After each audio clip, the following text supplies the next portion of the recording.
বরানগরে চলল গুলি, আতঙ্কে বাসিন্দারা। শুক্রবার সাত সকালে বরানগরের ট্রাম ডিপোর কর্মরত এক কর্মীকে লক্ষ্য করে গুলি চালানোর অভিযোগ উঠছে দুষ্কৃতীদের বিরুদ্ধে। যদিও গুলি লক্ষ্যভ্রষ্ট হওয়ায় তিনি প্রাণে বেঁচে গিয়েছেন, তবে গুলির বারুদের আঘাতে তিনি আহত হয়েছেন। পলাতক অভিযুক্তরা খবর পেয়ে ঘটনাস্থলে পৌঁছায় বরানগর থানার পুলিশ। তবে কি কারণে ওই ব্যক্তিকে লক্ষ্য করে গুলি চলল তা নিয়ে ধোঁয়াশা রয়ে গিয়েছে। পুলিশ এলাকার সিসিটিভি ফুটেজ খতিয়ে দেখে তদন্ত করছে। জানা গিয়েছে আহত ব্যক্তির নাম বিকাশ মজুমদার। তিনি বরানগর পুরসভার নর্দার্ন পার্ক এলাকার বাসিন্দা, পেশায় ট্রাম ডিপোর কর্মী। এই দিন সকাল 6:25 নাগাদ বিকাশবাবু নর্দার্ন পার্কে বাড়ির আবর্জনা ফেলতে গিয়েছিলেন। অভিযোগ, সেই সময় দুই দুষ্কৃতী বাইকে এসে তাকে লক্ষ্য করে গুলি চালায়। বিকাশবাবু রাস্তায় পড়ে গেলে গুলি লক্ষ্যভ্রষ্ট হয়।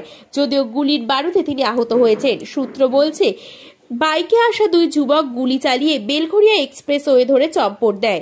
তবে সাত সকালে গুলির ঘটনায় আতঙ্কিত বাসিন্দারা। উনি 6:20 সময় বাড়ি থেকে ময়লা ফেলতে বেরান। ময়লা ফেলে আসার সময় দুজন এখানে দাঁড়িয়েছিলেন বাইকে, তার মানে বাইকের ওপরেই সিটিং অবস্থায় ছিল, ওয়েট করছিল। তারপর বাইকটা সামনে দিয়ে নিয়ে এসে ঘুরিয়ে ফায়ার করে বেরিয়ে যায়।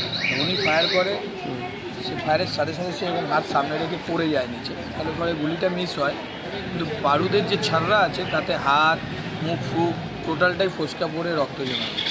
ওনার সঙ্গে কোনো পুরনো শত্রুতা? না, খুব ভালো মানুষ, নিরীহ মানুষ। এলাকার মধ্যে মানে হাতে গোনা কজনের মধ্যে একজন, যারা সকালে কাজে যায়, রাতে আসে, নিজের মতো থাকে, কারোর সাথে তুকারিও নেই, ঝামেলা তো বিবাদ তো দূরের কথা। ওনার নাম কি এবং কি করতেন? বিকাশ মজুমদার, WBTC ট্রামে রয়েছেন।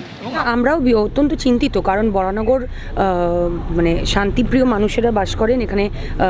এই ধরনের ঘটনা খুবই রেয়ার যে ঘটেছে বলে, এবং আমরাও যেটা এখান থেকে লোকাল থেকে খবর পেলাম যে বাইকটি এখানে অপেক্ষা করছিল হয়তো টার্গেটের জন্যই। তো সেক্ষেত্রে খুবই চিন্তিত আমরা প্রত্যেকে, এবং প্রশাসনের লেভেলেও আমি কথা বলেছি। ওনাদের যা ইনভেস্টিগেশন ওনারা করছেন, এবং কারা করেছে, দুষ্কৃতীরা কারা ছিল, কি তাদের উদ্দেশ্য ছিল, সেইগুলো তো জানাটা খুবই প্রয়োজন। কারণ এই ধরনের ঘটনা বরানগরে অন্তত একেবারেই শ্রেয় নয়। আমরা এটা অত্যন্ত প্রত্যেকেই আমরা চিন্তিত। আর একটা কোয়েশ্চেন, সেটা হচ্ছে বেলঘরিয়া এক্সপ্রেসওয়ের সঙ্গে এই বরানগরকে কানেক্ট করার রাস্তা হচ্ছে নর্দার্ন পার্ক, আর পাশে সতীন সেনের একটা পার্ক রয়েছে, যেখান থেকে গাড়ি সোজা বরানগরের দিকে নামে। এই যে করিডোর রাস্তাগুলো, এগুলোতে প্রশাসন কি সিসিটিভি সার্ভিলেন্স, স্পেশালি এই রাস্তাগুলোতে, সেগুলো কোনো ইনিশিয়েটিভ বা ভাবনা? দেখুন, প্রশাসনের দিক থেকে আমি যেটুকু জানি যে তাদের যে জোনসগুলো রয়েছে সেই জোনগুলোতে তারা সিসিটিভি ক্যামেরা লাগিয়েছে। আমরা কিছুদিন আগেই আমাদের 19 নম্বর ওয়ার্ডে এবং 20 নম্বর ওয়ার্ডেও একজন সোনা ব্যবসায়ী, একজন মানে তাকে আর কি মার্ডার করা হয়েছিল। তো সেই দিক থেকেও আমরা এটা নিয়ে অলরেডি প্রশাসনের সাথেও মিটিং করেছি যে কোন কোন হটস্পট এরিয়াতে যেখানে সিসিটিভি ক্যামেরাটা হয়তো রয়েছে কিন্তু কাজ করছে না, সেইটা দ্রুত আমাদের ব্যবস্থা করতে হবে।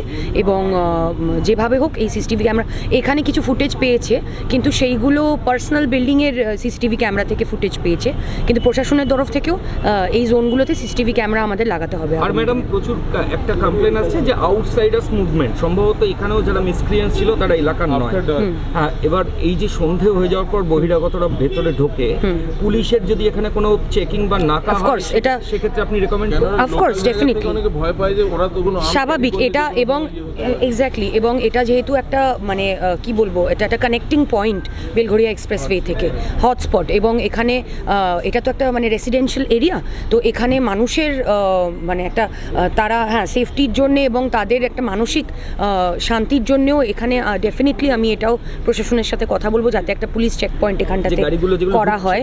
গাড়িগুলো ঢুকছে বা একটা নাকা চেক পয়েন্ট যদি এখানটায় করা হয়, প্রচুর বাইক, হ্যাঁ, পুলিশ পেট্রোলের ব্যবস্থা এইখানটাতে আমিও আইসি সাহেবের সাথে কথা বলবো এবং আমি এই বিষয়ে ব্যবস্থা নেব।